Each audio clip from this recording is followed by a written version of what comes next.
Tov, alors on va étudier un cours de Chassidut. Chassidut, c'est l'étymologie de Chesed, générosité.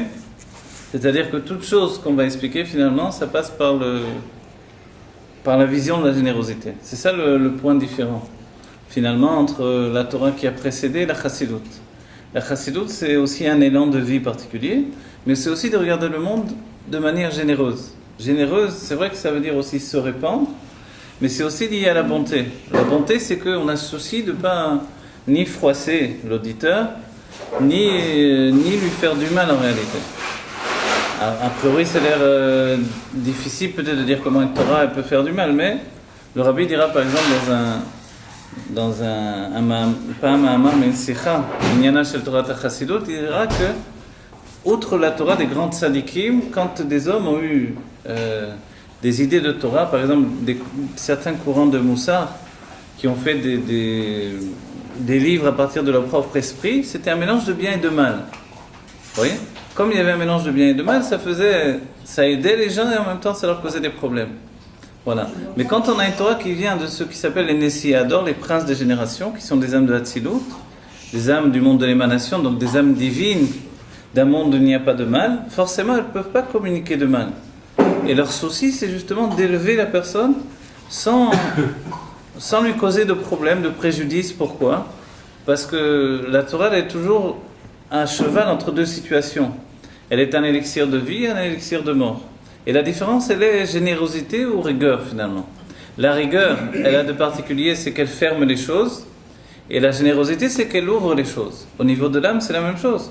Quand on transmet un cours de Torah, quel doit être notre souci ? Alors en réalité, celui qui enseigne la Torah, il peut toujours se servir de la Torah qu'il enseigne, quoi qu'il ait étudié, quoi qu'il enseigne, pour passer des messages personnels. Et assez souvent, ça se résume à ça. C'est-à-dire que la personne a certaines obsessions, bonnes ou mauvaises, et puis il a un souci de faire passer le message à travers ce qu'il enseigne. Il étudie un livre, il fait passer son message, par exemple, de morale. Il étudie, il enseigne le Chumash, il fait passer son message de morale, etc., etc. Ou d'autres lignes d'enseignement. La Chassidut, alors, on dit qu'elle a de particulier, c'est qu'elle regroupe tous les niveaux de Torah qui ont précédé. C'est le dernier, on va dire, mouvement de Torah qui s'est dévoilé, et c'est également le dernier degré de la Torah qui s'est dévoilé. La précision, c'est que la Chassidut a toujours existé. Elle ne fait pas partie du Pardes. Le Pardes, ce sont tous les niveaux de la Torah, le Pshat, le Remez, le Drash, le Sod. Donc elle ne fait pas partie de tout ça. Elle est l'essence de la Torah. Comme elle est l'essence de la Torah, elle a toujours été à l'intérieur de la Torah elle-même. Mais elle est cette vitalité intérieure comme l'âme de la Torah qui est là et qui attendait une époque particulière pour se dévoiler à chacun. Elle était dévoilée chez les princes des générations. Le Or HaChaim HaKadosh l'a dévoilée à son époque, le Baal Shem Tov ensuite a décidé de la dévoiler à chacun. Et en réalité, aujourd'hui, elle est à portée de main. Chacun peut voir le monde d'après on va dire l'œillère, d'après l'œil de la Chassidut, qui est toujours un bon œil.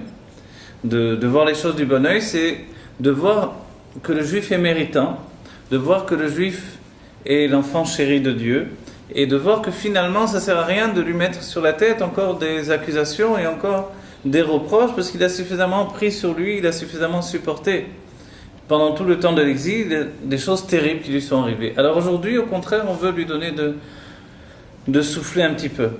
Comment on lui donne de souffler ? Curieusement, au lieu de uniquement l'alléger, de lui faire une petite Torah, on l'élève totalement. Et on l'élève à un certain niveau où finalement là-bas il y a de l'air, on respire. L'Admor HaZaken dans le Torah Or dira que ça s'appelle Areb Samim. Areb Samim, ce sont les montagnes où il y a des odeurs qui sont enivrantes. On en parle sur les Drushim, les explications sur Purim. Ces montagnes-là, ce sont des montagnes où on respire. On respire un air tellement enivrant, reposant. Si vous avez été en haute montagne, on est comme ça, on est un peu grisé par l'air. L'air est frais, mais plus que frais, il est vivifiant, il est bon, il purifie en fait. Et la Chassidut, elle est comme ça. Tout à coup, il y a un paysage qui est, on va dire, un bord de terre ou un bord de mer, et puis vient la Chassidut, elle donne un air qui vient des Areb Samim. Les Areb Samim, quand on parle de montagne, on parle toujours des Havot. Les Havot étaient comparés à des montagnes. Et Saïna et Naharim, je porte mes yeux vers les montagnes. Et la suite, c'est Me'ain yavo Ezri. Du Ain viendra mon aide. Le Baal Shem Tov expliquera que le Ain, c'est le néant, mais qu'est-ce que ça veut dire?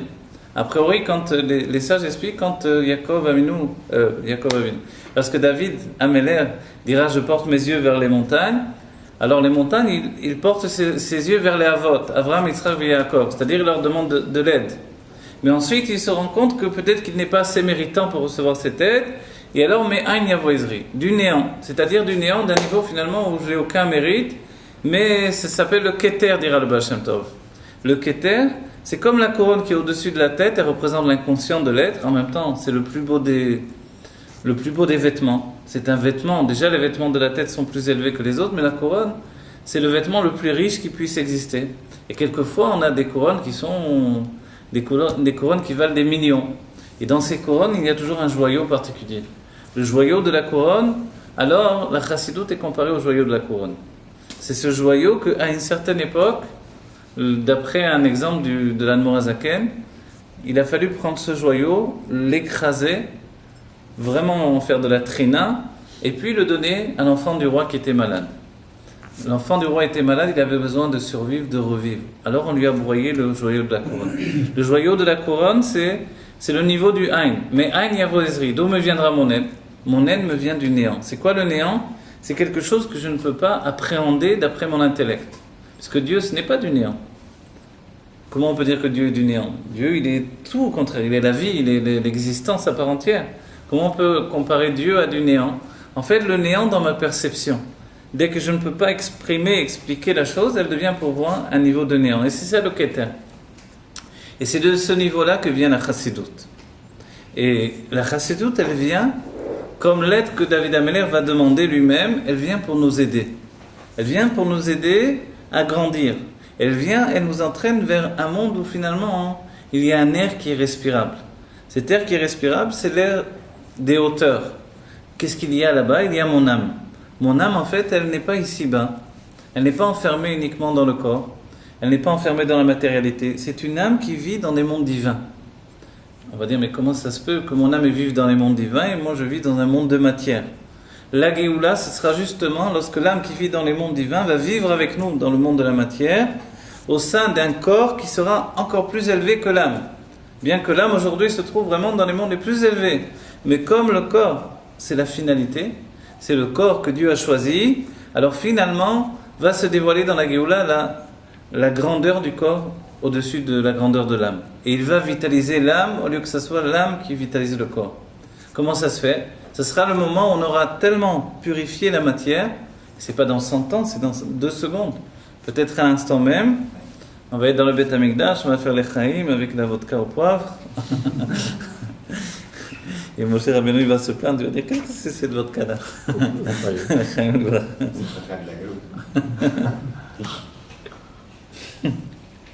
Ouais, et en fait, à ce moment-là, on se rendra compte que le chesed, il était essentiel. On l'a signalé pas mal de fois dans les cours, mais c'est important de le rappeler à chaque fois. Dans le Sefer Daniel qui signale la fin des temps, il dira « Ketz hayemin viendra la Géoula ». Ketz hayemin, ça veut dire la fin. Ketz, ça veut dire la fin. Hayemin, la fin des temps, viendra la Géoula. Et la fin des temps, en fait, le terme est exprimé yemin au lieu de yamim. Et les sages expliqueront que le yamim, ça va être pour les non-juifs. Le monde va effectivement s'arrêter. En l'an 1000, les goïms ont eu peur qu'effectivement ce soit la fin du monde. En l'an 2000, ils ont eu une terreur également, peut-être pas identique. Les gens étaient plus instruits, mais quand même, ils ont eu une grande terreur. Il y a eu des cataclysmes naturels. Le monde a été bousculé. Et en réalité, ils attendent cette fin du monde. Elle fait partie de la vie du monde et de la pensée des non-juifs. Pourquoi? Parce qu'elle est inscrite dans la Torah comme quelque chose qui doit avoir lieu. Pour nous, ça s'appelle, au lieu de la fin du monde, ça s'appelle la fin du côté droit. Ketz hayemin. Vous voyez? C'est en araméen en réalité, mais le terme, il veut dire droite. La fin du côté droit. Qu'est-ce que c'est? C'est au moment où on dévoile la chassidoute qui chesed, c'est le côté droit. La voie, la rigueur, c'est le côté gauche. Alors on dévoile un chesed supérieur. Un chesed, une générosité qui n'a pas encore été dévoilée. C'est-à-dire une générosité qui, elle, n'est pas limitée par un quelconque a priori. Elle n'est limitée par rien. Elle est chesed parce qu'elle est chesed. Elle vient exprimer la vie sans prendre en compte le niveau de, entre guillemets, de mort dans lequel se trouve l'interlocuteur. C'est-à-dire que même si elle trouve quelqu'un qui est à deux doigts de mourir totalement, elle vient lui exprimer la vie. Et cette vie qu'elle vient lui exprimer la vie, en fait, elle doit pénétrer au-dedans de nous. Vous savez comment la neshama, elle rentre et elle sort du corps? Elle rentre et elle sort par les narines. Elle sort par les narines et elle rentre par les narines. Et les narines, dans le Etzraïm, il est expliqué que c'est un aleph. Le dessin du nez, c'est le aleph. Vous voyez? Il y a la barre du milieu, les deux narines, ça fait un aleph. 2 points et une barre. Et ça, c'est le dessin des narines qui se retrouve aussi avec le nez. Les 2 yeux, ça fait à nouveau un aleph également. Et ce n'est pas par erreur, c'est pas juste comme ça. C'est parce que effectivement, le aleph, il réalise l'entité du juif dans ces 2 situations. Tel qu'il se trouve ici-bas, c'est le yud qui est en bas. Et tel qu'il se trouve en haut, c'est le yud qui est en haut. Le chassidut, le Rabbi Rachab dira le yid qui est en haut et le yid qui est en bas, c'est-à-dire le juif qui est en haut et le juif qui est en bas. Ce juif qui est en haut, c'est nous-mêmes, mais dans une situation exaltée par le divin, on est divin. Et le juif qui est en bas, c'est le même juif, mais habillé dans la matérialité et la réalité du monde. Quelle est la différence? La différence, c'est le monde divin, c'est un monde d'expression du bonheur. Il n'y a pas de difficulté, il n'y a que du bien, il n'y a que de la générosité, il n'y a que du chesed. Et ce monde-ci, a priori, c'est un monde de rigueur. C'est un monde d'épreuve. Mais voilà qu'à la fin des temps, Dieu dévoile ce qui s'appelle la chassidut. Pourquoi? Pour faire que le monde de l'épreuve où on se trouve également propulsé vers une alia, comme on a dit auparavant, Be'arei Psamim, dans les montagnes où il y a là-bas les vents qui soufflent. Le vent qui souffle, c'est quelque chose d'extraordinaire. Quand j'étais enfant, je montais sur les arbres très très haut. Il y a des arbres qui sont plus faciles que d'autres à monter, par exemple les pins. On peut monter très bien sur des pins tout en haut. Je me mettais sur la cime et je ne bougeais pas comme ça des heures. Je me laissais transporter par le vent comme ça et je regardais très très loin. Et c'est une impression particulière de liberté. C'est une impression où finalement on ressent un bienfait dans l'âme. Et ce bienfait, en fait, on a tous envie de le ressentir. On peut le ressentir de cette manière-là dans les montagnes élevées, ou on peut le ressentir également devant la mer. Si bien que le Rabbi Rachab dira qu'il y a des secrets de Torah, des secrets du Zohar, qui ne peuvent être dévoilés que devant la mer. Ici, on est à Natania, le livre, l'un des livres les plus importants qui a été dévoilé, c'est le Tanya. Le Tanya, c'est un peu le Shulchan Aruch de notre âme. En même temps, il est appelé la Torah écrite de la Chassidut. Et Natania, il porte le nom Tanya, et Nun, c'est Nun Share Bina. Donc les Nun Share Bina, vous vous rappelez que Yoshua bin Nun s'appelle l'enfant du Nun. Vous voyez, Yoshua bin Nun, c'est le fils de Nun. Le Nun de Moshe Rabbeinu, Moshe a transmis son Nun à Yoshua. C'est quoi ce Nun? C'est les 50 portes de la sagesse.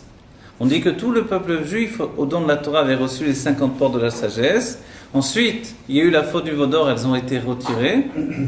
Et elles ont été rendues à Moshe Rabbeinu au moment où il est monté sur le Har Nebo. Har Nebo, la montagne Nebo, le Zohar dit Nunbo, où se trouve le Nun.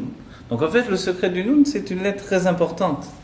Et le Nun, qu'est-ce que ça représente? Vraiment, ça représente la Neshama, qui commence par la lettre Nun également. Donc, et le Zohar expliquera ensuite que la Mishnah, c'est les lettres de Moshe Nun. Tous ces enseignements, la première fois, je les avais reçus par le Rav Gisborg, je me rappelle. Il faut citer toujours ses sources, ça apporte la Géoula dans le monde. Moshe Nun, qu'est-ce que c'est tout cet enseignement-là? Nous dire que, en fait, par la Torah, on reçoit la possibilité d'atteindre l'éveil de la Neshama. Dans notre âme, on a plusieurs niveaux. Il y a le Nefesh, c'est la perfection de l'être dans l'action. Il y a le Roar, c'est la perfection de l'être dans les sentiments. Les sentiments, c'est l'amour et la crainte de Dieu. Et ensuite, il y a la Neshama. La Neshama, qu'est-ce que c'est? La Neshama, c'est assez particulier. Il est dit qu'avant la Neshama, la tchouva que l'on fait avant le niveau de la Neshama, c'est une tchouva inférieure. C'est une tchouva liée à l'action. La tchouva, c'est-à-dire revenir vers Dieu, avoir un élan de retour vers Dieu, c'est prendre son âme, et les sages nous diront, la tchouva, c'est prendre le souffle que Dieu nous a donné et de le ramener à Dieu. Et quand on parle de tchouva ila, une tchouva supérieure qui commence par la neshama, ce n'est plus une tchouva qui est liée à l'action uniquement. Dans notre personnalité, il y a un être dévoilé et un être caché. Et entre les deux se trouve la pensée. la pensée ou l'intellect, se trouve entre l'être inconscient et l'être que nous connaissons, avec lequel nous vivons constamment. En réalité, l'intellect et la pensée ne sont pas exactement les mêmes choses. La pensée, c'est un vêtement de l'âme, et l'intellect, c'est l'âme elle-même. C'est curieux parce que l'intellect a l'air plus un outil que la pensée elle-même. C'est bien que la pensée, on dit qu'elle ne s'interrompt jamais. Vous vous rappelez quand est-ce que vous avez commencé à penser ce matin, en vous réveillant? C'est impossible. C'est-à-dire que dès qu'on se réveille, on est déjà en train de penser. Et quand on va dormir, on ne sait pas à quel moment on s'est arrêté de penser, parce que c'est seulement quand on s'est endormi qu'on a arrêté de penser. Et encore en réalité, nous dit la Chassidoute, on continue à penser. D'où viennent les rêves? De notre pensée qui continue. Donc en fait, la pensée, on comprend bien qu'elle est tout le temps avec nous. Alors on sera étonné d'apprendre que la pensée, c'est juste un vêtement de l'âme. Mais comment ça se fait que ce vêtement, il est tellement attaché à notre personnalité? Qu'est-ce qui nous fait des tracas, on va dire, des soucis psychologiques, qui nous fait des ennuis, ou tout simplement vraiment des torpeurs intestinales, on va dire, pour parler simplement? C'est cette pensée sans arrêt qui est véhiculée par notre être. Comment on met un frein à la pensée? La Chassidoute nous dit qu'il faut utiliser une sorte de pensée supérieure à la pensée elle-même. Qu'est-ce que c'est? C'est quelque chose qui fonctionne avec le même, on va dire le même fonctionnement entre guillemets. J'ai répété 2 fois la même chose, ça ne se fait pas en français. Mais c'est quoi le système? C'est qu'on utilise l'intellect pour bloquer la pensée. Dès que j'utilise mon intellect, je suis capable de bloquer ma pensée. Tant que je n'utilise pas mon intellect, je n'ai aucun frein pour bloquer ma pensée. La pensée, elle est véhiculée par les sentiments. Donc c'est pour ça qu'avant d'arriver au niveau de Neshama, on n'utilise pas véritablement notre intellect. Le véritable intellect que l'on doit dévoiler pour un juif, c'est l'intellect de l'âme divine. Mais cet intellect-là, il doit s'utiliser par le fait que je me responsabilise par rapport à la Torah. J'utilise la Torah autant qu'elle m'utilise. Elle m'utilise pour être dévoilée dans le monde du matin au soir. Je dois étudier tout le temps la Torah, tout le temps que je peux. Mais moi, je dois l'utiliser pour me parfaire, pour réussir à comprendre quelque chose au-dedans de moi, également pour limiter ma pensée. Quelqu'un qui n'utilise pas la Torah pour limiter sa pensée a une pensée qui ne s'arrête jamais. Alors comment il fait pour arrêter sa pensée? Il n'y a plus qu'un seul moyen: regarder des films, lire des livres quand il arrive à bloquer sa pensée en lisant des livres, regarder des informations, etc., etc. Mais ce qu'on se rend compte, c'est qu'à nouveau, ça véhicule de nouvelles pensées. Et la pensée ne s'arrête jamais. Alors c'est pour ça que la Chassidoute dira le seul moyen, c'est d'utiliser l'intellect. Mais l'intellect, évidemment, c'est un travail, puisque tout ce qui concerne l'âme est considéré comme un travail. C'est-à-dire que l'âme, elle ne se dévoile pas facilement, naturellement. De la même manière, on parlera de ce point-là, c'est important, le fait qu'il y a l'amour que l'on porte à un enfant qui est un amour naturel. C'est comme la pensée qui vient naturellement dans un être. Et puis, il y a l'amour d'un couple qui n'est pas un amour naturel, qui est un amour basé sur un travail. Pourquoi? Parce que le couple, c'est un amour de l'âme, et tandis que l'amour d'un enfant, c'est un amour du corps. L'amour du corps, c'est un amour naturel, puisque le corps vit dans un monde naturel. Donc on aime ce qui sort de notre chair, naturellement. Mais quand il s'agit d'aimer quelqu'un qui est étranger à moi au niveau de mon corps, qui n'est en fait à proximité d'avec ma personne seulement et uniquement qu'avec le biais, le rapprochement de notre âme, finalement, il faut que je dévoile mon âme pour dévoiler l'autre dans ma vie également. C'est-à-dire que de manière naturelle, les couples ne sont pas faits pour durer, à moins que l'on dévoile finalement quelque chose qui s'appelle l'âme. Vous connaissez en hébreu le fait de Neshama, on l'utilise même habituellement pour parler de la femme. Il y a même des histoires rigolotes où il y a le malheur Mavet qui vient chercher le mari. Il dit: je viens prendre ta Neshama. Donc l'ange de la mort, il vient prendre la Neshama du mari. Il dit, et il entend ça: je viens chercher ta Neshama. Alors il réveille sa femme et il dit: Neshama chérie, il y a quelqu'un pour toi.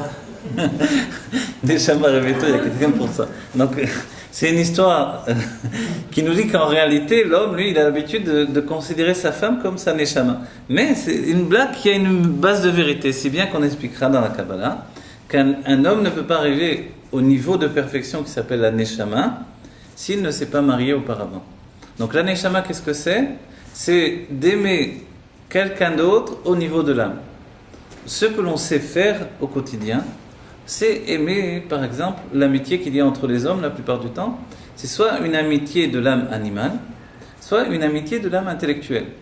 L'amitié de l'âme animale, c'est une amitié qui est basée en fait sur un éveil constant de plaisir animal entre l'un et l'autre. Qu'est-ce que c'est le plaisir animal? C'est tout simplement le plaisir des sentiments. Le plaisir des sentiments, le plaisir d'être ensemble, le plaisir de partager des choses, de partager des idées. Et tout ça, tant que c'est pas intellectuel, ça s'appelle le plaisir de l'âme animale. Le plaisir de l'âme intellectuelle, c'est un plaisir qui est basé sur un éveil lié à l'étude. Le plaisir de l'âme divine, c'est déjà quelque chose qui est totalement au-delà de ça. Qu'est-ce que c'est? Cette amitié de l'âme divine, c'est une amitié sans aucune considération de l'amitié que l'autre me donne en retour. Et ça, c'est beaucoup plus difficile. Et c'est pour ça que les sages nous diront sur la mitzvah de Ve'afta l'eracha kamocha que c'est une mitzvah, c'est-à-dire un commandement de Dieu. Et ce commandement de Dieu, c'est-à-dire que c'est une ordonnance. Et l'Admor HaZakan dirait j'aime quelqu'un ou je ne l'aime pas, comment on peut m'ordonner d'aimer quelqu'un? Et alors il précisera en réalité, on me demande de réfléchir sur ce quelqu'un pour grandir l'amour que j'ai pour lui. Et c'est ce qui s'appelle aimer quelqu'un d'après le travail de la chassidoute, le travail en réalité qui est demandé par la Torah. Donc aimer quelqu'un, c'est réfléchir sur cette personne. Réfléchir sur cette personne, réfléchir sur ses qualités. Réfléchir, faire une bonne énoute. Et c'est ça le noun. Le noun, en fait, c'est assez curieux, c'est une lettre qui s'écrit noun, noun vav noun. Et regardez, quand on écrit noun vav noun, alors le noun lui-même, c'est un noun qui commence et c'est lié à la neshama, c'est l'éveil de la neshama dans l'être.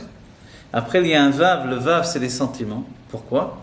Parce que la neshama, elle est proche des sentiments. L'intellect dont on parle ici, ce n'est pas encore un intellect masculin, c'est un intellect féminin. Cet intellect féminin qui s'appelle neshama, en fait, pourquoi Moshe avait besoin de le recevoir comme un cadeau? Parce que Moshe était un être masculin. On va dire, on est tous des êtres masculins si on est un homme, a priori. En réalité, non.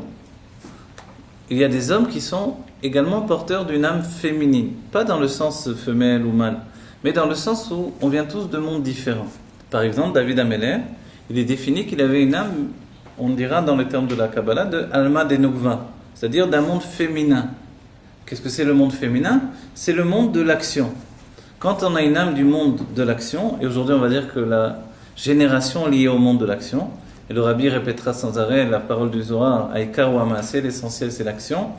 En fait, quand on vit dans un monde d'action comme dans lequel on vit, le monde est un monde féminin, c'est-à-dire que c'est un monde qui a besoin de recevoir constamment.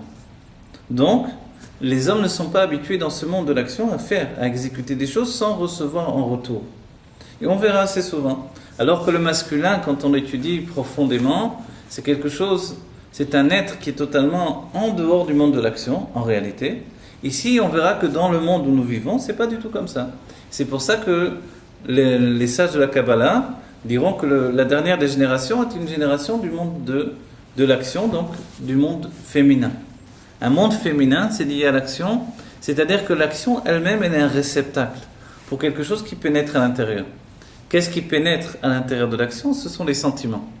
Les sentiments, eux, on a dit le noun, il est écrit par un noun, donc c'est la neshama, et ensuite il y a un vav. Le vav, quelle est son action, lui? Le travail du vav, c'est d'être une amshacha, une continuité. Et en même temps, c'est toute l'expression des sentiments. Chesed, Gvura, Tiferet, Netzar, Od, Yesod. Qu'est-ce que c'est ce vav-là? Le vav, en fait, c'est comme le bâton de Moshe Rabbeinu qui lui permettait d'avancer, d'ouvrir la mer. Et ce bâton, c'est un bâton de vie. À quoi ça ressemble ce bâton? C'est tout simplement notre âme. Notre âme, vous savez ce qu'il est expliqué, de la même manière que l'enfant dans le ventre de la mère possède un cordon ombilical qui le relie à sa mère. De la même manière, aujourd'hui encore, on a un cordon ombilical qui sort au-dessus de notre tête et il nous relie à, on va dire, à la situation de l'âme supérieure telle qu'elle est dans les mondes divins. Qu'est-ce que c'est? Cette âme s'appelle la neshama. La neshama dans les mondes divins, donc notre mère spirituelle, elle n'est pas séparée de nous. On reçoit toujours la vitalité de ce niveau-là. Et ça passe par un cordon qui sort de notre tête.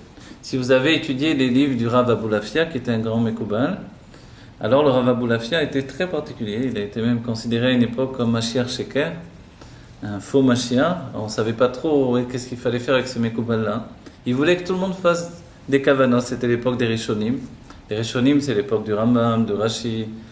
Et en réalité, à cette époque-là, on ne pensait pas que les hommes pouvaient faire tous faire des kavanot. Des kavanot, c'est-à-dire des intentions mystiques. Et le Rav Aboulafia, il était même parti pour convertir le pape. Et le pape s'était enfui. C'était un être particulier. Et c'était un grand Mekoubal, immense. Il écrivait des livres tout en cercle, comme ça, particuliers, avec beaucoup de méditation et de secrets. Il explique, entre autres choses, comment sortir l'âme du corps, comment la faire monter dans les mondes divins, etc. Des choses comme ça. Alors, comment on fait avec un homme comme ça? Pendant des siècles, en fait, il a été mis de côté. C'était un dossier problématique. Jusqu'à ce qu'arrive Rabbi Chaim Vital, et qui, lui, avait le cachet de la crédibilité. C'est le Talmud du Rama, qui ensuite devient le Talmud de l'élève du Harizal. Et il a écrit la plupart ce que l'on appelle l'activé Harizal, les écrits du Harizal. En fait, donc, quand Rabbi Chaim Vital a mis dans son livre, Sharik Dusha, des passages entiers des livres du Rav Aboulafia, on a commencé à l'accepter comme un grand Mekoubal de nouveau. Et pourquoi on a eu peur en réalité? Entre autres le fait qu'il a été un Mashiach discuté dans son époque, on a eu peur parce qu'il a utilisé les mêmes enseignements que l'on voit chez les Goïms. Quand vous allez en Inde, vous apprenez ces sujets-là, sortir l'âme du corps, le monde astral, etc. etc. Et le Rav Aboulafia explique exactement, ça ressemble, c'est vraiment très très proche. Si bien que les sages, quand ils ont vu ça, ils ont dit, ça c'est des trucs d'égoïsme, on va enlever de notre judaïsme. Et revient à Rabbi Chaim Vital, écrit un livre important, Sharik Dusha, un livre qui nous explique comment se sanctifier pour devenir un réceptacle pour la Neshama, justement. Alors, et il rapporte des textes du Rav Aboulafia. Et curieusement, on va dire le point de différence finalement, essentiel, qui a signalé qu'il était lié à la Gdusha et non pas à l'autre côté, c'est que quand il explique comment l'âme sort du corps, les Goïms font sortir l'âme à partir des pieds. Et le Rav Aboulafia fait sortir l'âme à partir de la tête. Et ce point, il est extrêmement important. Pourquoi? Parce que l'âme, elle rentre par le nez et elle sort par le nez. Et l'âme, elle sort, on va dire par le nez, mais liée à la tête, et là, il y a le cordon ombilical. Il est fait de quoi ce cordon-là? Il est fait, en fait, il est tissé de 613 mitzvot. 613 cordons d'influence. Et à chaque fois qu'on fait une mitzvah, on renforce en fait un cordon d'influence qui nous donne de la vitalité supplémentaire. Et c'est pour ça que Dieu nous demande de faire les mitzvot. Pour avoir de la vitalité qui nous vient de ce cordon ombilical. Vous voyez? C'est pas juste pour nous embêter, pour nous donner, allez, dépasse-toi, fais quelque chose de plus. C'est vrai, il y a de ça. Pas nous embêter, mais de nous dépasser. Mais il n'empêche que c'est un point de vitalité essentiel. Parce que autrement, on se déconnecte de notre âme. Et le pire des cas, c'est quand on est chayav karet, c'est à ce moment-là, le cordon est coupé. Et le juif est déconnecté de son âme dans les mondes divins. Et alors, il vit comme un être vide. Il n'a plus d'âme, en fait. Il a une âme, mais elle est comme une âme qui l'entoure et qui ne pénètre pas dans sa personnalité. Qu'est-ce que c'est le niveau de Neshama, pour aller jusqu'au bout de tout cet enseignement-là? Neshama, en fait, c'est la compréhension de Dieu. Comprendre Dieu. Comprendre Dieu, a priori, c'est quelque chose d'impossible. Il est dit, let machavat fissa. Aucune pensée ne peut saisir Dieu. Alors comment on peut comprendre Dieu? La Neshama, c'est justement la possibilité de comprendre Dieu, mais par le biais des outils qu'il nous a transmis pour pouvoir le comprendre. Qu'est-ce que c'est ces outils? C'est le langage de la Kabbalah. Par le langage de la Kabbalah, on peut comprendre Dieu. D'une certaine manière, il y a un code de compréhension qui passe par un langage particulier. Et à partir de là, on peut comprendre Dieu. Quand on dit par exemple Chassidut Chabad, le terme Chabad, ça veut dire, c'est déjà la Kabbalah. Ça veut dire Chochma, Bina, Veda. Chochma, la sagesse, Bina, la réflexion, et Da'at, la compréhension. Et un niveau plus profond, c'est l'attachement. C'est une conscience qui nous attache finalement à quelque chose qui est notre âme. Donc en fait, notre personnalité, quand on exprime le terme directement Chabad, c'est-à-dire que l'on dit qu'on va exprimer les choses par le langage de la Kabbalah. Donc, on s'annonce. L'Echaim Chaim Libracha. On se calme avec le truc au poivre.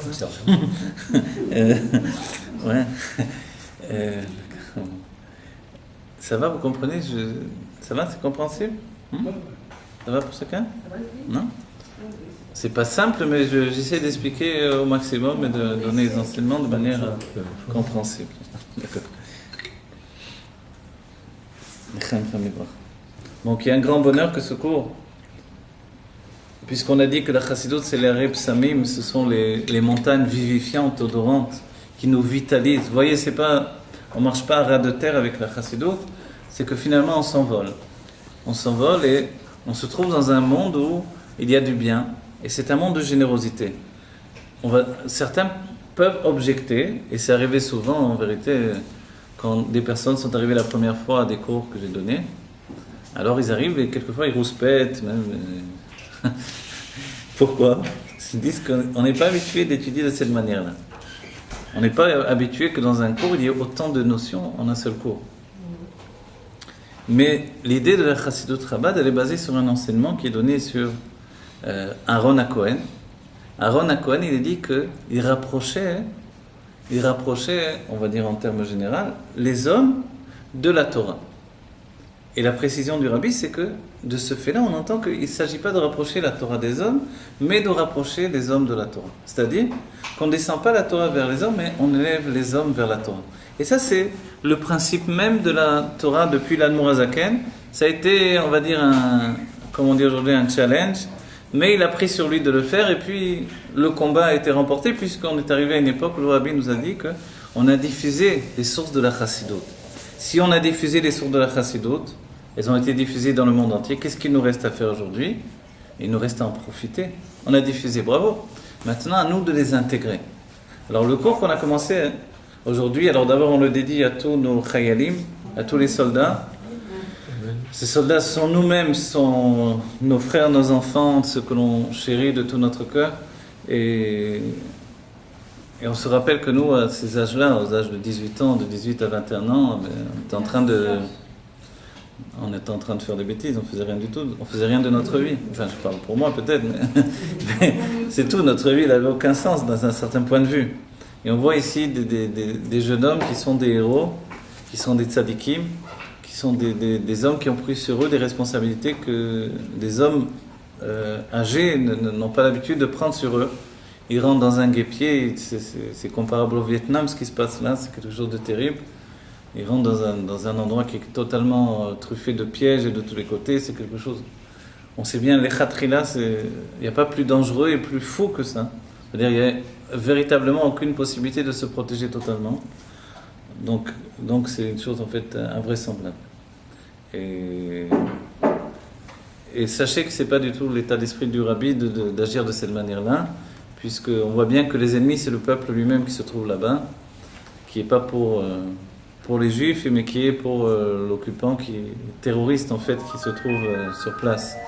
Donc en fait, il ne faut pas pour qu'on sacrifie des enfants d'Israël pour sauver encore des gens qui sont nos ennemis. L'état d'esprit du Rabbi, c'est de leur dire partez si vous voulez. Si vous ne partez pas, c'est échec qu'on va tout détruire. Et c'est comme ça l'état d'esprit du Rabbi, c'est l'état d'esprit de David Améler. C'est basé sur le fait que si quelqu'un s'est dévoilé comme étant Amalek, c'est-à-dire un ennemi qui est prêt à mourir pour nous tuer, dans ce cas-là, il n'y a plus aucune pitié ni aucun calcul. On le détruit jusqu'au dernier, on détruit tout.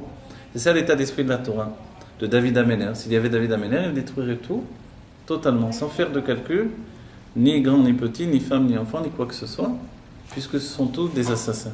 Quand on a rapporté au Rabbi combien il y avait de gens qui vivaient dans la bande de Gaza, le Rabbi a dit, il a repris le chiffre, il a dit, vous voulez dire qu'il y a tant de terroristes.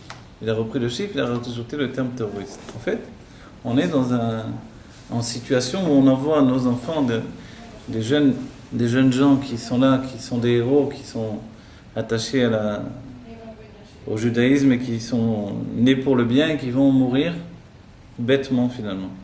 Malgré qu'on a l'impression qu'il faut une chose importante, on pourrait la faire d'une manière totalement différente. Bon, les chaïm que Dieu... Dans le même cas, le champ de Melech. Il fallait tuer Amalek. Exactement, sur la même... Exactement dans le même...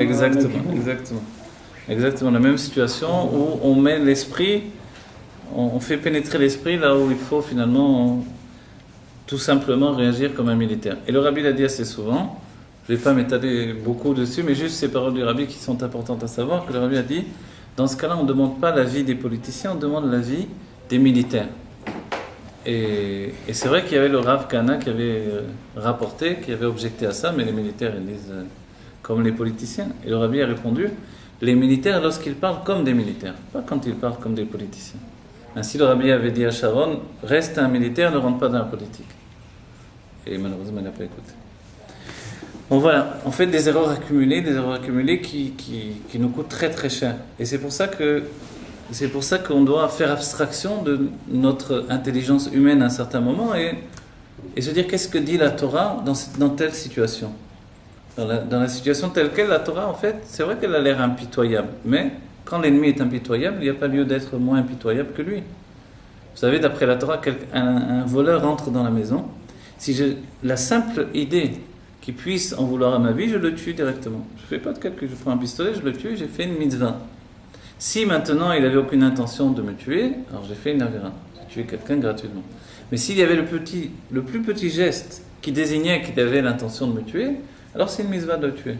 Ici, on a affaire à des gens qui sont des terroristes, les enfants comme les femmes enceintes, comme les vieilles, il n'y a pas de différence. Ils sont tous organisés pour tuer les juifs et c'est dans leur maison qu'il y a les pièges, les armes, etc.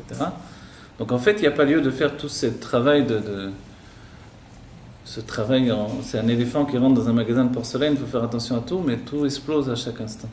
Donc en fait, on est en train de sacrifier inutilement la vie des enfants d'Israël. Et c'est quelque chose de terrible. Alors c'est pour ça que Dieu doit nous donner finalement la bina, la réflexion, la neshama nécessaire pour ne plus réagir uniquement avec notre âme intellectuelle, notre âme animale, mais réfléchir comment Dieu réfléchit à ce moment-là, qu'est-ce que Dieu attend de nous, qu'est-ce qu'on doit faire réellement dans une telle situation. C'est pas évident, évidemment, c'est facile de dire de mon côté, mais si j'étais Premier ministre, ce serait bien plus difficile à supporter comme pression, etc. Mais quelquefois, si l'on peut donner encore un exemple, on va dire c'est la parenthèse politique, mais on est confronté à ça. Le Rabbi avait dit à Shamir, il a expliqué que ton nom, il signifie le Shamir, qui est le verre que l'on utilisait pour couper la pierre la plus dure. Vous savez que les pierres du Beth Amikdash, enfin pas toute l'extérieur, mais au moins l'intérieur du Beth Amikdash et surtout le Mizbeah, ce sont des pierres qui ne devaient pas être coupées par un outil en fer. Alors comment couper une pierre si on n'a pas un outil en fer? Il faut un ciseau pour couper une pierre. En réalité, alors comment ils ont pu couper les pierres? Avec le shamir. Le shamir, c'est un verre qui lui sécrète une sorte soit d'acide, soit une sorte de petit laser, curieusement, qui découpe les pierres. Et ce shamir, alors on l'a perdu aujourd'hui, mais il existait bien. Et il permettait de couper toutes les pierres. Et le Rabbi a dit à Shamir, donc, qui était premier ministre à l'époque, il lui a dit, ton nom est lié au Shamir, qui veut dire que tu as la force, en fait, tu as une force particulière de briser les plus grandes pierres. Donc tu ne dois pas te laisser impressionner par le monde de Chutz La'aretz, par l'Amérique, etc. Tu dois être fort. Et le Rabbi lui a dit, tu ne dois rien, en fait, ne serait-ce qu'en penser. Non seulement en parole, tu ne dois rien rendre de la terre d'Israël, mais rien, même envisager de donner au Goïm. C'est pas rendre, c'est donner au Goïm une parcelle, la plus petite parcelle de la terre d'Israël. Puisque la halakha est claire là-dessus, le jour de Shabbat, si des voisins de Eretz Israël viennent juste pour demander de la paille, on se lève avec des armes, on transgresse le Shabbat et on sort avec les armes pour protéger la terre d'Israël. Donc, évidemment, dans ce cas-là, il n'y a aucune façon de donner quoi que ce soit, ni de penser. Le Rabbi a dit, dès que l'on parle uniquement de donner des parcelles de la terre d'Israël, c'est dangereux pour le peuple juif. Et on sait très bien qu'avec les Arabes, c'est la loi du plus fort. Il n'y a pas d'autre loi. Et j'imaginais que finalement le monde avait compris, mais on voit que non. Le monde a la tête dure et chacun pense avec son mode de pensée et personne n'est capable d'assimiler le mode de pensée de l'autre. Ou alors c'est un refus. On nous dit qu'il y a des spécialistes du monde arabe, etc. Mais finalement, il n'y a rien qui bouge. Les gens sont toujours obtus. La France s'est laissée noyer par le monde arabe. Ils sont en train d'être détruits par une gangrène intérieure. Et le monde se laisse porter par tout ça. Les Rebbeim rapportent ce que la Torah dit qu'à la fin des temps, le dernier exil, c'est l'exil de Ishmaël. L'exil de Ishmaël, c'est aussi lié à ce que l'on a dit auparavant. Sauf à Yémin, c'est la fin du Yémin, du Chesed. C'est-à-dire il y a le Chesed de Gdusha, c'est le dévoilement de la Chassidut par la Torah. Il y a le Chesed de l'autre côté, c'est Ishmaël. Vous vous rappelez d'où vient Ishmaël? Il vient d'Avraham Avinu. Avraham Avinu portait une âme liée au chesed, à la générosité. Donc tout son être, c'était la générosité. Si bien que quand le jour même de la Brit Mila, le 3e jour de la Brit Mila, le moment où c'est le plus douloureux, alors sa douleur à lui, c'était de ne pas recevoir des invités. Et Dieu lui a envoyé des anges pour qu'il exprime sa générosité. Donc en fait, il avait un besoin d'exprimer cette générosité concrètement. Et même lorsqu'il a supposé qu'ils étaient des idolâtres, il leur a lavé les pieds, mais il les a accueillis quand même. Il leur a lavé les pieds parce qu'ils adoraient la poussière de leurs pieds. Donc il leur a lavé les pieds, il n'avait pas voulu rentrer d'idole dans sa tente, mais il les a accueillis quand même. Vous voyez? Ishmaël est né d'un surplus de vitalité d'Abraham. C'est le rébut, le détritus de l'âme d'Abraham. Ça a l'air assez fou, mais il y a aussi le fait qu'il y a comme Adam Arishon qui déverse un trop-plein de vitalité. Alors, Avraham Avinu déversait un trop-plein de vitalité et son âme a donné naissance à Ishmaël. Et Ishmaël, il représente en fait cette nature de chesed, de générosité qui se répand à l'infini. C'est-à-dire c'est la nature de se répandre, la nature de s'exprimer. C'est une nature généreuse. Et à la base, les Arabes sont généreux. Ils font la mitzvah d'Achnasat Ochim. Ils vous accueillent dans leur maison. Mais après, il ne faut pas se retourner parce qu'ils sont capables d'égorger avec un couteau. Il ne faut jamais tourner le dos à un Arabe de ce côté-là. En Algérie, c'est ce qui s'est passé. Ils avaient grandi dans les maisons, ils étaient les meilleurs amis, ils avaient été élevés dans les maisons des Juifs. Et puis, quand il y a eu la guerre d'Algérie, hop, ils ont sorti les couteaux. Et les mêmes gens avec qui ils mangeaient du matin au soir, ils les ont égorgés. Alors, ça a l'air fou, mais c'est une vérité historique qui est là présente. Donc, qu'est-ce que c'est cette cla-là? Pourquoi la dernière finalement, on va dire des épreuves, le dernier exil, c'est Ishmaël? C'est l'exil de la générosité. Aujourd'hui, on voit que le monde demande une générosité sans fin. La générosité, c'est pas juste d'être gentil. On appelle les goïms les gentils en général. Vous savez, c'est une expression qui a été utilisée. Pas qu'ils pensent mal de nous quand on parle d'eux. Alors, on a l'habitude de dire les peuples. Donc, ça veut dire les goïms, ça veut dire les peuples. C'est pas non plus péjoratif. Israël, c'est le goy kadosh, donc c'est aussi le terme de peuple. Donc, les gentils, c'est a priori le contraire des méchants. On entend dire quelque chose de positif. Mais c'est lié à la générosité. La générosité, Ishmaël se répand partout. Les sages nous rapportent, et c'est écrit dans le Rashi, il est écrit Yad Bakol ve Yad Kolbo.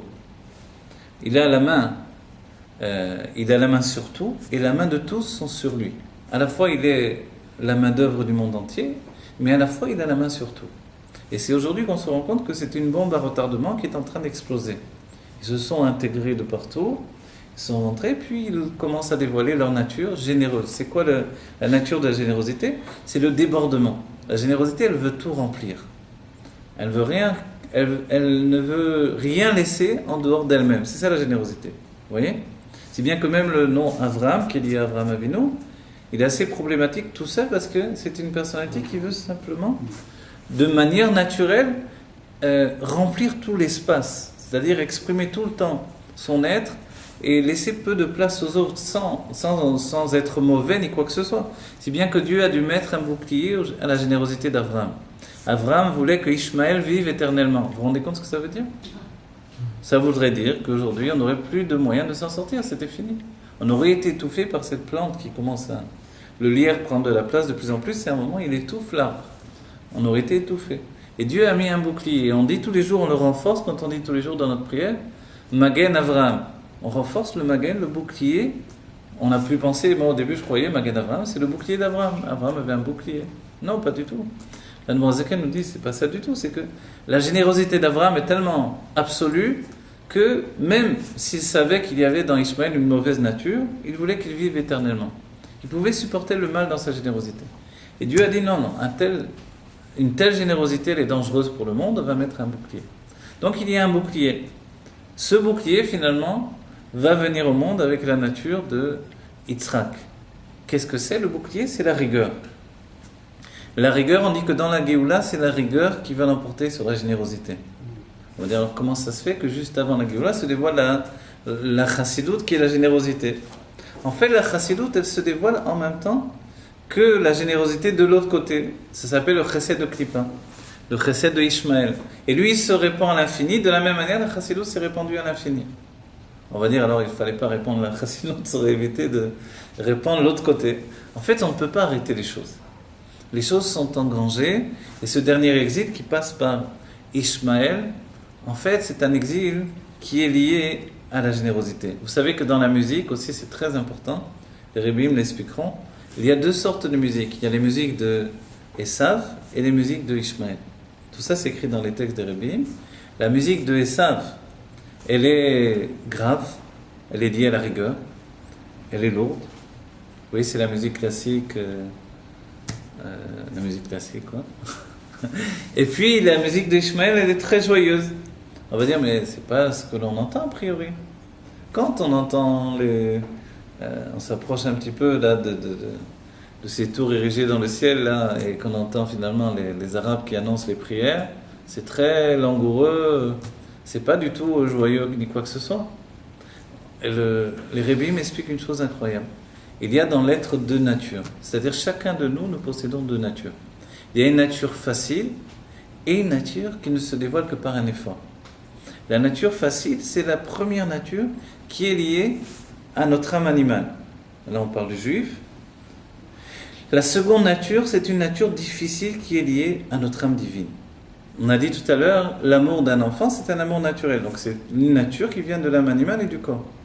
L'amour d'un couple, c'est un amour d'une âme divine, ça vient d'un second état qui n'est pas un amour naturel, donc qui n'est pas quelque chose de naturel. Il faut le dévoiler par un effort. La même chose, en fait, en chacun de nous, on a deux fonctionnements. Le fonctionnement instinctif, qui dévoile ce qu'il y a de plus facile en moi. Dans la musique, Ishmaël va faire une musique langoureuse, ce qu'il y a de plus instinctif, de plus facile. Mais quand il fait un effort, il dévoile une musique plus joyeuse que la musique qui peut apparaître chez les Goïm. Pourquoi la musique chez Esav? Pourquoi? Parce qu'Esav, on a l'impression que c'est une musique joyeuse finalement. Quand on écoute les bois de nuit, toute la musique des Goïm, de Esav, donc le pop, le rock, c'est joyeux. Vous voyez? Mais ça, ce sont des musiques faciles. Combien ça prend de temps de faire une musique comme ça? C'est très rapide. Mais quand des musiciens ont fait des musiques basées sur un équilibre de la musique, etc., donc les grands musiciens classiques, c'était la plupart du temps des musiques langoureuses. Comment ça se fait? Ce travail-là, c'est aussi lié à notre propre personnalité. Quand le juif veut dévoiler ce qu'il y a de profond en lui, ça lui demande finalement un travail particulier. Et ce travail est lié à l'étude de la Torah. Quand il accède à quelque chose d'instinctif, c'est quelque chose d'immédiat. La même chose par rapport à la situation générale. Vous savez ce que disent les sages, et le rabbi nous le rappelle assez souvent, le peuple juif, c'est une brebis entourée de 70 loups. Toute la force du peuple juif, c'est de savoir qu'il est entouré de 70 loups. On va dire, c'est pas une force, ça. C'est une brebis entourée de 70 loups. Je ne vois pas où est la force dans cette histoire-là. Mais oui, la force, c'est de savoir qu'il y a un berger qui garde la brebis. Alors, on va dire, ah bon, c'est la force. C'est-à-dire que le peuple juif, tant qu'il sait que sa force ne lui vient pas de lui-même, mais de Dieu, qui est son berger, et on le dit en français, l'Éternel est mon berger, je ne manquerai de rien. Donc voilà. Alors, donc, il y a un berger qui nous garde des 70 loups. Tant que c'est comme ça qu'on sait qu'on est faible, que c'est seulement Dieu qui nous protège, parce qu'on n'a aucune chance, selon les voies de la nature, de l'emporter contre les 70 loups, ou même d'essayer d'arriver à... Vous avez vu, vous, une brebis qui établit des accords de paix avec les 70 loups? C'est ridicule. Les 70 loups, ils n'ont qu'une seule idée, c'est manger les brebis, c'est tout, c'est simple. Alors, en fait, le danger, c'est quand on a oublié qu'on est une brebis. Et que l'on croit nous-mêmes, nous disent les sages, que l'on est aussi un loup parmi les autres loups. Dès le moment où on pense qu'on est un loup, en fait, on a beau se croire un loup, les autres nous voient toujours comme une brebis. Et en fait, à leurs yeux, on est une brebis. On pense qu'on est un loup, on s'affirme comme un loup, on ne comprend pas finalement qu'est-ce qu'ils nous veulent. Pourquoi ils font toujours une telle pression sur nous? Parce qu'en réalité, ils n'ont pas cessé de nous voir comme une brebis. Mais notre problème, il est notre identité personnelle. C'est-à-dire que quand le juif pense qu'il est fort, il commence à être extrêmement faible. On se rappelle de Chizkiyahu Améler, qui dit, moi j'ai fait ce que je devais faire, je vais me coucher. Toi, Dieu, fais ce que tu dois faire. Et Dieu a détruit tous les ennemis.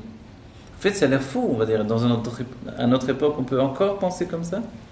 Avec les miracles que l'on voit au quotidien, c'est pas on peut encore penser comme ça, c'est que on est obligé de penser comme ça. Mais les Arabes eux-mêmes ont dit que comment ça se fait avec tous les missiles que vous avez envoyés, comment ça se fait qu'ils n'ont pas atteint leur but à chaque fois, a priori? Qu'est-ce qui s'est passé? Vous ne savez pas viser vous? Et ils ont répondu eux-mêmes, c'est leur Dieu qui pousse les missiles.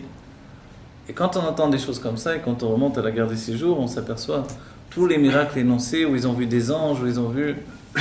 En vérité, on se rend bien compte que c'est pas terminé. Et c'est ça qui est extraordinaire. Vous savez que ce qu'il y a d'extraordinaire, c'est que quand le monde des non-juifs parle des miracles, alors c'est des histoires.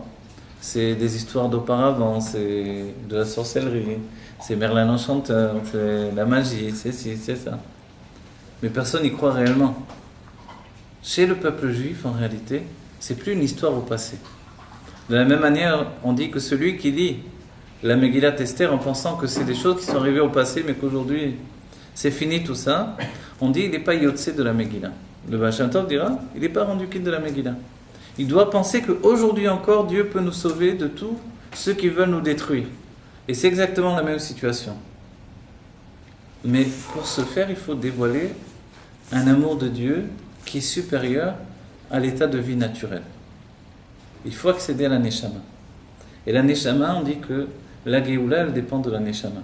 La Neshama, c'est le Noun. Quand on arrive à Matan Torah, on dévoile le Noun. Le Noun, il a deux situations. Le Noun, c'est le Nephila, le fait de tomber. Mais c'est aussi également les mêmes lettres que Nifla. Nifla, c'est merveilleux. Ça dépend de nous. On peut être merveilleux ou on peut être en chute. En fait, il faut se rendre compte que c'est la même lettre, c'est la même situation. Quand on se rend compte qu'on n'a pas de force, qu'on est vraiment en chute, qu'on est vraiment en situation de danger, alors on devient merveilleux. Parce qu'on sait que notre force, c'est Dieu lui-même. Et c'est là où les miracles commencent sans s'interrompre.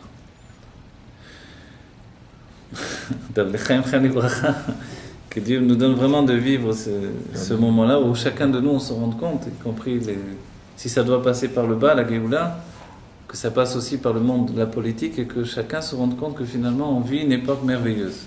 Une époque où la compréhension rejoint la foi.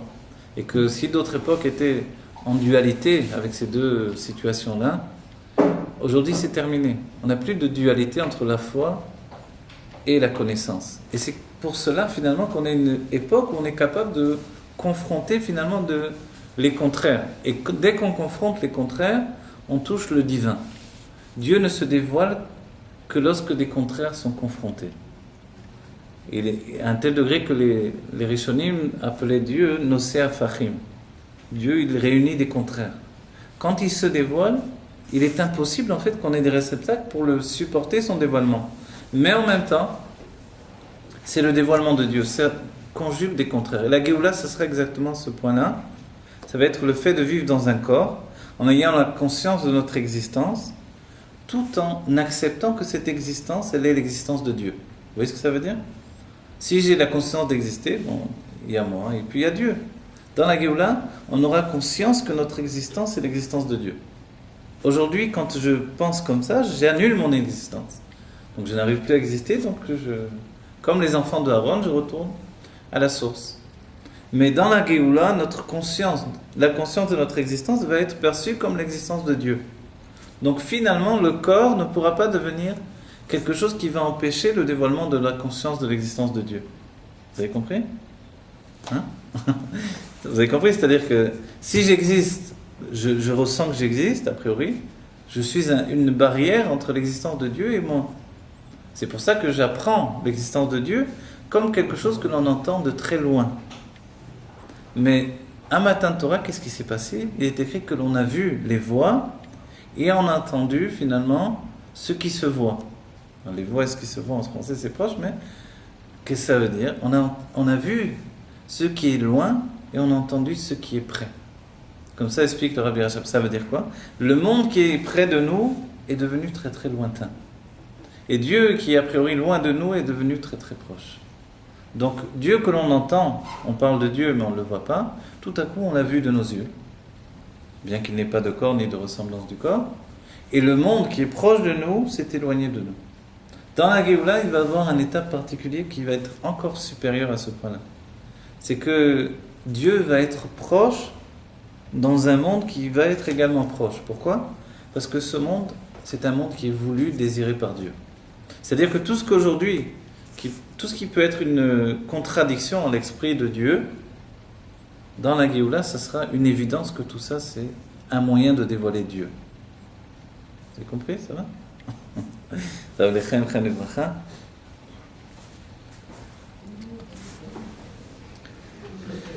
C'est encore du poivre, là, non?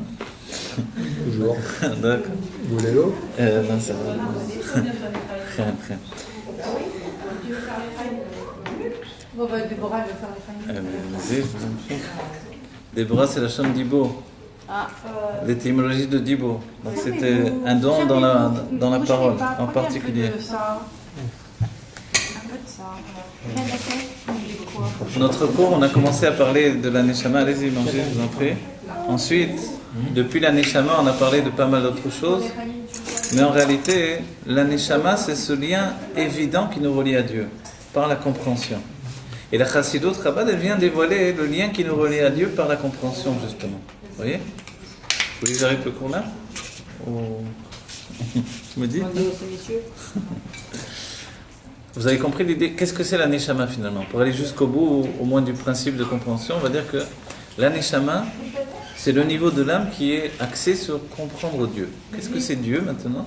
Il y a l'essence de Dieu, il y a le dévoilement de la lumière de Dieu. Le dévoilement, c'est comme ce qui s'échappe de l'essence. Et quand on pose la question, mais comment on peut laisser une lumière échapper de l'essence? L'essence, c'est quelque chose qui n'a pas de structure, qui n'a ni dévoilement, ni non-dévoilement. Donc qui n'est pas de la lumière, qui n'est rien que nous connaissions en fait. Pourquoi on a exprimé le terme essence? Parce que c'est comme quelque chose qui nous échappe. Même une odeur, c'est comme une essence, vous voyez? Et ensuite, en fait, comment la lumière peut sortir de l'essence? On explique une chose incroyable. C'est que le premier vêtement qui peut s'habiller sur l'essence, c'est le plaisir. Vous voyez? C'est quelque chose d'incroyable. Le plaisir, c'est comme le premier vêtement de l'essence. Et c'est en réalité par le plaisir que l'on peut découvrir notre âme. Comment je sais si mon âme vient d'un monde plutôt qu'un autre monde? C'est par le plaisir que j'ai. Et le plaisir, en fait, c'est ce qui me vitalise. Si mon plaisir, c'est uniquement l'action, c'est-à-dire que je suis lié au monde de l'action, c'est-à-dire un monde dont on a parlé tout à l'heure, un monde qui est lié à l'action de Torah Mitzvot, qui est un monde féminin, qui est basé sur le fait de recevoir. De ce fait-là, en fait, je ne pourrais pas faire quelque chose sans avoir également le plaisir d'avoir une reconnaissance de ce que je fais. Le monde des sentiments, lui, c'est un monde où j'ai tout le temps besoin d'être rassuré dans mes sentiments. Ensuite, il y a le monde de l'intellect.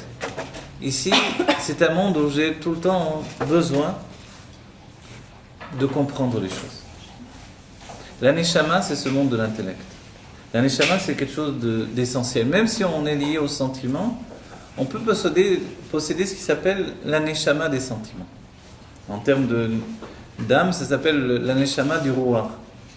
La Neshama des sentiments, c'est que malgré que les sentiments sont essentiels dans ma personnalité, je veux quand même, tout de même comprendre mon fonctionnement. Et je veux comprendre comment Dieu dirige les choses et comment il peut influer sur moi finalement une vitalité, une vie. Et dans ce moment-là, finalement, j'ai élevé mes sentiments au niveau de l'intellect. Et quand j'ai fait cette chose-là, en fait, j'ai empêché le fonctionnement, on va dire, automatique qui détruit ma personnalité. Il y a un fonctionnement automatique d'autodestruction qui est engrangé par l'âme animale, qui est là en chacun d'entre nous, et il fonctionne de par lui-même, automatiquement, comme la pensée. Il est véhiculé par la pensée elle-même, laquelle est véhiculée par les sentiments naturels, et en fait c'est quelque chose qui ne s'arrête jamais. Donc c'est tout le côté du Nun Sophite qu'il y a dans le Nun. Le Nun, ça représente en fait toute notre situation. Il y a le premier Nun, qui est les Nun Share Bina, ou Nun Share Keter. Les Nun portent dans les 50 portes de la Bina ou du Keter. Donc c'est quelque chose de divin qui nous élève. On a dit, c'est comprendre Dieu, c'est l'intimité que j'ai dans ma pensée avec Dieu, mais c'est déjà structuré par l'intellect. Ensuite, il y a le Vav, ce sont nos sentiments. Et puis il y a le Nun Sophite. Le Nun Sophite, il représente la chute dans l'âme animale et dans le corps. Et le Nun Sophite, forcément, il nous entraîne vers la Néphila, vers la chute, tout le temps. Et ça se trouve en chacun d'entre nous. C'est-à-dire qu'un juif ne peut pas vivre sans s'éduquer dans le divin. Autrement, de manière naturelle, il s'auto-détruit. Il s'auto-détruit, c'est-à-dire qu'il a une pensée, s'il ne la vitalise pas par le haut, s'il n'éveille pas ses sentiments en leur procurant une élévation, c'est-à-dire, vous savez ce que ça veut dire? C'est comme faire briller une lumière trop grande que je ne peux pas supporter, mais finalement, elle m'a élevé un instant. Tout à l'heure, on a parlé des Arib Samim. Ce sont des... Peut-être j'arrive plus à respirer tellement l'air est élevé dans la montagne, mais les odeurs sont enivrantes. C'est comme si j'avais bu du vin alors que j'ai rien bu. Et je suis pris par tout ça. Je bois une eau tellement fraîche dans les rivières de la montagne que j'arrive pas à la boire tellement elle est fraîche. Mais en réalité, tout ça, ça m'a porté, ça m'a élevé, ça m'a purifié. L'intellect divin, c'est cet intellect-là. Il nous purifie. Il nous purifie et finalement, on en a besoin. On est à une époque où si on ne l'utilise pas, alors on va naturellement vers la néphila, vers la chute. Et cette chute, c'est une sorte de mécanisme engrangé dans l'être qui l'entraîne vers le bas. Et il ne peut pas s'arrêter. Il devient de plus en plus pessimiste et il voit le monde de plus en plus sombre. Évidemment, rien ne peut le tirer de ça, puisque autour de lui, tout va vers la catastrophe. Les informations, les situations, il passe d'une nouvelle à une autre nouvelle, d'une mauvaise nouvelle à une autre mauvaise nouvelle, etc., etc. Et puis, il s'est habitué à entendre des mauvaises nouvelles, il s'est habitué au système. Et finalement, il a perdu toute sa vitalité. Pourquoi? Parce que rien n'a pu réussir à le vivifier de nouveau. Ce qui peut le vivifier, c'est quelque chose qui va le sortir totalement du monde dans lequel il vit. Oui, mais dans la mesure où l'intellect humain arrive à rencontrer l'intellect divin, là, ça veut dire quoi? Ça veut dire que quelque part, la neshama, Alors c'est bien ce que vous dites.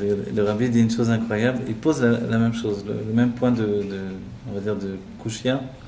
Le rabbi dit, mais si Dieu est véritablement infini, il est tellement grand, tellement élevé, quand un juif comprend Dieu, finalement il a rapetissé Dieu. Donc il a limité Dieu, il a fait descendre. Et le rabbi donne une explication à ça, il dit en réalité, comme il est véritablement infini, c'est-à-dire qu'il est capable également de se limiter. Et de démontrer combien il peut, dans son infini, également se limiter, c'est rajouter à son infini. C'est-à-dire dans les termes en hébreu, c'est beaucoup plus, on va dire, explicatif. On explique, le terme c'est Bilti Bal Gvul, c'est-à-dire qu'il n'a pas de limitation, il n'a pas d'empêchement d'être limité. Donc s'il n'a pas d'empêchement d'être limité, c'est ce qui veut dire l'infini en hébreu, dans les termes de la Kabbalah, c'est-à-dire que dès qu'on lui oppose une limite, alors on l'empêche en fait, il n'a pas d'empêchement, c'est-à-dire rien ne peut le limiter réellement. Bilti Bal Gvul, rien ne peut, vous voyez? Et en fait, même le fait qu'il vienne se limiter en nous, c'est démontrer comment il est véritablement infini. Je ne sais pas, j'ai dû très mal expliquer, j'ai l'impression. Mais vous avez compris, au-delà des mots que j'ai dû expliquer, en vérité, c'est... Si quelqu'un est vraiment... vous voyez, comme on dit, celui qui est vraiment fort, il n'a pas peur finalement de la confrontation. Celui qui est faible, il a toujours sur ses gardes par rapport à la confrontation. Donc en fait, il y a un moment où on se demande, Dieu, qu'est-ce qu'il veut de nous? Il veut être compris par nous, il veut toujours fuir notre compréhension. En fait, Dieu a voulu être compris par nous. Le Zohar dira même, Almena sheishtemode on mine, Dieu a créé le monde, d'après le Zohar, pour être compris. Mais voilà, la compréhension s'arrête au monde de Hatzilut, le monde de l'émanation. Et nous, on est 4 mondes plus bas dans un monde matériel. Alors comment on peut comprendre Dieu? Alors il a fallu des Messirot Nefesh de grandes sadikim, jusqu'à ce que l'Admor HaZaken écrive le Sefer HaTanya, et qu'il structure une sorte de cerveau en papier, sur le papier. C'est-à-dire qu'il limite tellement l'infini de manière à ce que l'intellect et la psychologie humaine puissent le comprendre, que finalement la chose a été réalisée. Et dès ce moment-là, ça a été possible. Et les Rebbeim, tous les Rebbeim de Chabad ont continué dans la même lignée. On peut dire que quand ils sont partis en prison, quand ils ont eu des maladies, ça a été pour que chacun d'entre nous, on en profite ensuite. Mais c'est très important de comprendre que si on n'arrête pas le mécanisme humain qui nous entraîne vers le bas, forcément, on va vers la chute. Et cette chute, en fait, on la porte en nous naturellement. Vous voyez? Et je crois qu'il n'y a pas besoin d'expliquer ou même de prouver à chacun d'entre nous. Je suis sûr que chacun on est conscient de ce que je dis là. C'est que on est toujours capable de chuter facilement. Et curieusement, même si les sages ont dit que, vous savez ce que disent les sages, quand une femme chute, c'est plus terrible que la chute d'un homme. On dira par exemple, pour le prouver, les sages diront, une sorcière est plus forte qu'un sorcier. Et pourquoi? Parce que dans la sorcellerie, c'est plus on chute dans les forces du mal, plus on est corrompu par les forces du mal, et plus on est rempli réceptacle des forces du mal. Donc une sorcière, elle est déjà une nature de réceptacle. Mais quand elle chute dans cette possibilité-là, elle est encore plus forte qu'un sorcier. Et les sages diront que Dieu préserve si une femme chute, elle chute plus profondément qu'un homme. Mais en réalité, pourquoi? Parce que la source de la femme est plus élevée que la source de l'homme. La source de la femme, c'est la neshama dont on a parlé. La source de l'homme, en fait, c'est d'un niveau, on va dire, le niveau adulte de l'homme est d'un niveau supérieur, ça s'appelle chokhma, la sagesse. Et le niveau avec lequel on vit habituellement s'appelle les sentiments. L'homme est lié aux sentiments. Et c'est à l'inverse de ce que l'on dit assez souvent. On dit toujours, la femme c'est les sentiments et l'homme l'intellect.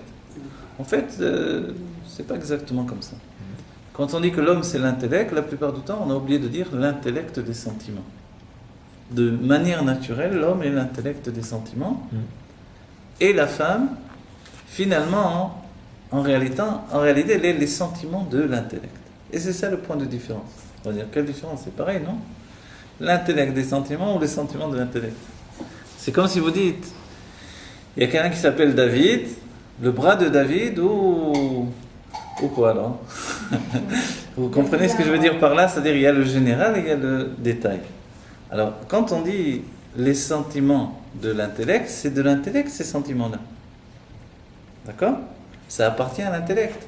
C'est comme le bras de David. Mais maintenant quand on dit l'intellect des sentiments, ce sont des sentiments également. Vous comprenez? Dans la famille des sentiments, j'ai un détail des sentiments qui s'appelle l'intellect.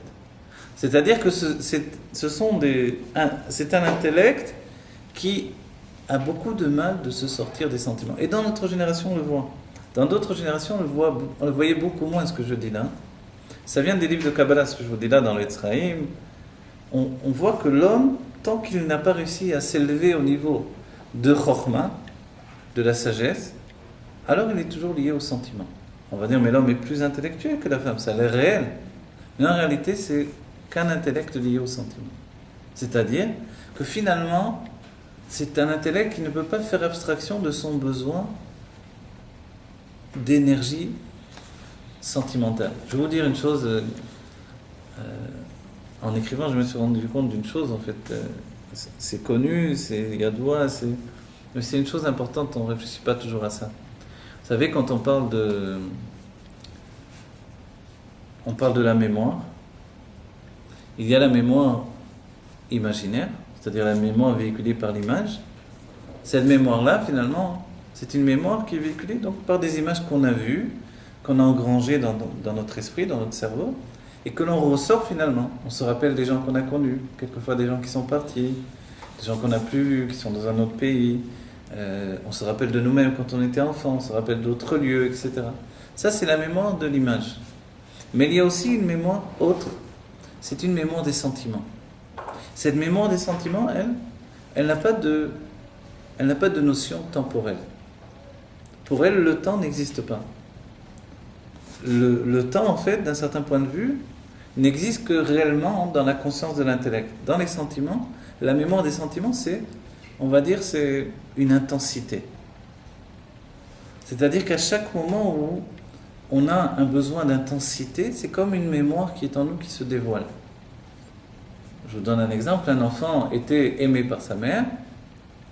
Cet amour qu'il a ressenti avec une intensité, 40 ans plus tard, 60 ans plus tard, j'exagère pour dire le temps qui passe, quoi, ou 20 ans plus tard, tout à coup, il a une même mémoire dans les sentiments.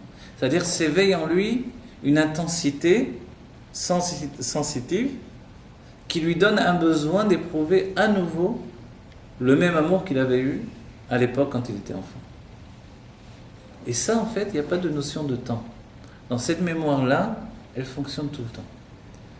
Dans le couple, tout à coup, le mari ou la femme ont besoin tout à coup d'être protégés comme un petit enfant. Comment ça se fait? Allez comprendre. Vous voyez? Pourquoi? Parce que la mémoire, au niveau des sentiments, elle ne fonctionne pas par la vision. La vision, elle est beaucoup plus sage. Quand on a la mémoire d'un pays, on sait bien que ce pays, il est loin. Quand on parle de la mémoire des sentiments, il n'y a pas de définition ni temporelle ni de lieu. C'est une mémoire qui est absolue, immédiate, et elle entraîne l'être. Quand on a dit que l'homme est attaché à ce qui s'appelle l'intellect des sentiments, c'est-à-dire que l'homme mélange les deux à la fois. Il a à la fois une mémoire visuelle qui est liée à l'intellect, et à la fois une mémoire liée aux sentiments. Et les deux se mélangent. Si bien qu'ils mélangent la vision et les sentiments. Et précisément, on va dire, ce qui s'appelle l'intensité des sentiments. C'est-à-dire qu'il y a dans l'homme une facilité de tomber amoureux d'une image. Qu'est-ce que ça veut dire ça? C'est-à-dire qu'il y a dans l'homme une faculté de tomber amoureux d'un détail, de quelque chose, d'une image. N'importe quelle image. Ça peut être l'image d'un arbre, ça peut être l'image d'un cheval, l'image d'une femme, l'image d'un enfant, une image qui génère en lui finalement une intensité des sentiments. Les deux se mélangent. Chez la femme, il n'y a pas le même fonctionnement. La femme possède ce qui s'appelle une mémoire liée à l'entendement.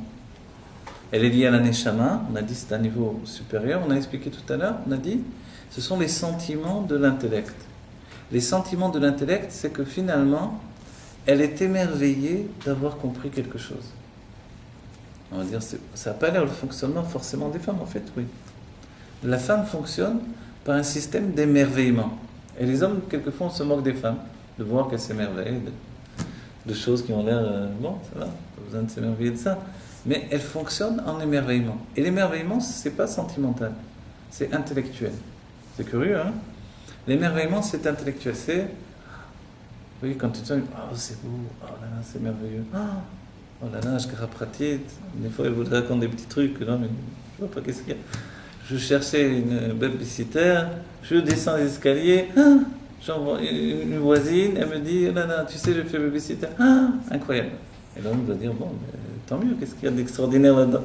La femme, elle voit un miracle, Dieu s'est dévoilé. Et c'est vrai que l'homme, c'est pas extraordinaire pour lui, mais pour la femme, en réalité, c'est intellectuel. C'est-à-dire que l'intellect se dit, mais en fait, le fait de réunir ces deux personnes, une qui cherche et les deux qui cherchent, et l'une qui a un besoin, l'autre qui a une offre, finalement, c'est quelque chose d'incroyable et c'est supérieur à la normale. Et là, on me dit, mais qu'est-ce qu'il y a là-dedans? En fait, ça éveille pas chez lui une émotion particulière. Vous voyez? Comme ça n'éveille pas chez lui une émotion particulière, ni visuelle, ni sentimentale, forcément, ça ne le touche pas. Vous voyez? En fait, on a un système qu'on ne comprend pas toujours absolument. Parce qu'on ne va pas au bout de la compréhension. Bon, je crois qu'on ne va pas tarder à arrêter. Voilà. Que Dieu nous donne la force d'aller au bout de ces systèmes de compréhension. Finalement, c'est des choses qu'on n'étudie pas souvent. On les explique la plupart du temps jamais comme ça. Mais sachez que dans la Kabbalah du Harizal, c'est écrit exactement les choses de cette manière-là, tel qu'ensuite c'est expliqué dans tous les rébim dans la Chassidut. Ça s'appelle le côté de la Skala, comprendre les choses justement. Comprendre, sachez que c'est élever les sentiments. Et c'est pour ça que la femme a une force particulière chez l'homme. Enfin, elle procure à l'homme une force particulière. Elle peut l'élever. Pourquoi? Parce qu'elle lui donne de se comprendre. Mais il faut qu'il accepte de se comprendre. Oui. Et pour ça, il faut qu'il arrête son esprit critique. L'esprit critique de l'homme, il vient d'une racine supérieure. Une racine supérieure, ce qui vient de la chorma, en vérité de la sagesse, un niveau encore supérieur, auquel il tend, il doit arriver à ce niveau-là totalement s'y installer, mais comme la plupart du temps, il reste dans les sentiments. Donc en fait, il a juste des avracotes, des étincelles de cet esprit-là, de critique, qui l'empêchent d'accéder finalement à ce qui peut le soigner dans ses sentiments. Et les sentiments, sachez qu'ils sont toujours malades. Ils sont malades parce qu'ils sont toujours à la recherche d'intensité. L'intensité, c'est une passion de vivre, et on court après cette passion de vivre. Vous voyez ? Ça peut être le pouvoir, ça peut être des tas de choses, quelles qu'elles soient, la recherche de l'amour, la recherche de la tendresse, la recherche... C'est comme ça, c'est en nous. Et si on a le courage de s'avouer, tout simplement, de dire en réalité, mon problème c'est que j'ai besoin de tendresse. Un homme, c'est dur de dire ça. Vous avez vu des hommes qui sont capables de dire ça? Hein? Ah oui? Ah, bravo. Ah, bravo. Voilà, mais la plupart des hommes, sachez qu'ils sont incapables de dire j'ai besoin de tendresse. Ça ne revient même pas à l'esprit de dire une chose pareille, mais voilà, il y a des hommes particuliers que Dieu les bénisse, ils sont très rares. Mais la plupart des hommes, en général, ne sont pas capables de faire cette simple phrase-là. Et pourtant, c'est quelque chose qui peut donner, une pas à l'autre, un émerveillement chez la femme et lui donner d'accorder la tendresse en question. Etc., etc. J'ai donné un exemple, bien sûr, c'est de tendresse, d'amour, de franchise, de tas de choses finalement. Et, bon, alors que Dieu nous donne ce que l'on attend en réalité, de nous comprendre totalement, que ce soit immédiat. Dans la Géoula, on accédera à tous les niveaux de compréhension, on n'aura plus de fin. D'un certain point de vue, la Chassidoute, elle nous apporte une Géoula personnelle. Et la Chassidoute Chabad, elle nous donne des kélim de compréhension qu'il n'y a pas dans les autres Chassidouillotes. C'est la seule qui est structurée pour la compréhension, vous voyez. Donc en fait, elle nous donne vraiment de psychologiser notre âme divine pour vraiment l'intégrer dans notre intellect. Et ça, c'est une aventure extraordinaire. Et en réalité, vraiment, vraiment, tout est déjà construit dans les livres de Kabbalah, mais il faut l'expliquer. C'est ça notre travail. Voilà. Voilà, ce cours, c'est le premier cours d'une longue lignée de cours qui ne s'interrompra que par la Géoula Métidah Shlema, Terefumia Mamash, immédiatement. Et Chaim Chaim Livracha, que Dieu protège nos Chayalim et nos soldats, et que Bezrat Hashem Mamash, ils reviennent à la maison parce que le travail est terminé totalement. Le Rabbi est dans la guerre des 6 jours et la suite, tout ce qui s'était passé, le Rabbi a dit il faut aller jusqu'à Beyrouth, ne vous arrêtez pas. Tout est devant vous, il faut pas du tout s'arrêter, c'est-à-dire il faut aller jusqu'au bout. Jusqu'au bout, c'est jusqu'à infliger une crainte sans précédent à l'ennemi, et c'est cette crainte seulement qui peut faire que les 70 loups, finalement, on commence à réfléchir que c'est pas du tout la brebis dont on attendait. La réaction est totalement à l'inverse de la brebis à un berger qui frappe très très fort derrière elle. Voilà. Juste une anecdote. Oui.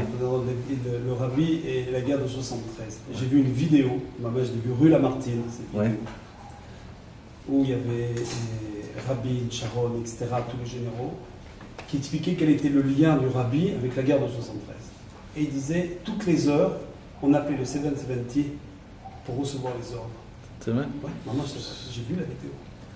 Je n'ai pas entendu toutes les heures. C'est vrai pour demander toutes les heures. Demander les positions des troupes, c'est-à-dire où devaient se placer les...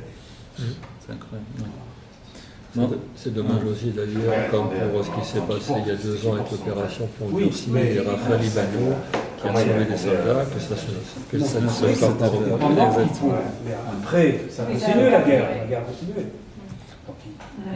Il disait que le QG, c'était 770. Et c'est une chose qui était, j'étais en 2005, je crois, en 2015-2005, c'était incroyable. Bien sûr, c'est incroyable. C'est incroyable et pourtant ça doit être comme ça de cette manière-là. Alors les Chaim Chaim Livracha, qu'on vive la Géoula, Terefumia Mamash, immédiatement, que chacun ait notre Géoula particulière, personnelle. On voit qu'on porte notre galoute en nous, elle est à l'intérieur de nous. On doit lui donner de s'évacuer lentement, on doit essayer de se comprendre de plus en plus, de s'alléger finalement et d'arrêter de dramatiser notre propre situation et d'aimer la vie pour la vie. Vous savez, être fier aussi de ce que l'on peut vivre. Être fier d'avoir la fierté d'un être vivant qui peut l'emporter sur sa phase de on va dire, fatalité interne. Les Arabes sont très fatalistes. Nous, on ne doit pas être comme les Arabes. Voilà, on doit être, au contraire, on doit être optimiste. Et la Chassidoute, elle a mis le point sur l'optimisme. On dira un verre à moitié plein plutôt qu'un verre à moitié vide. Et Chaim Chaim Livracha, que du bonheur, que Pshuto Mamash, la Géoula Métidah Shlema. Mais vous ne servez pas les véhicules? Oui, arrêtez. Je pensais aussi à quelque chose.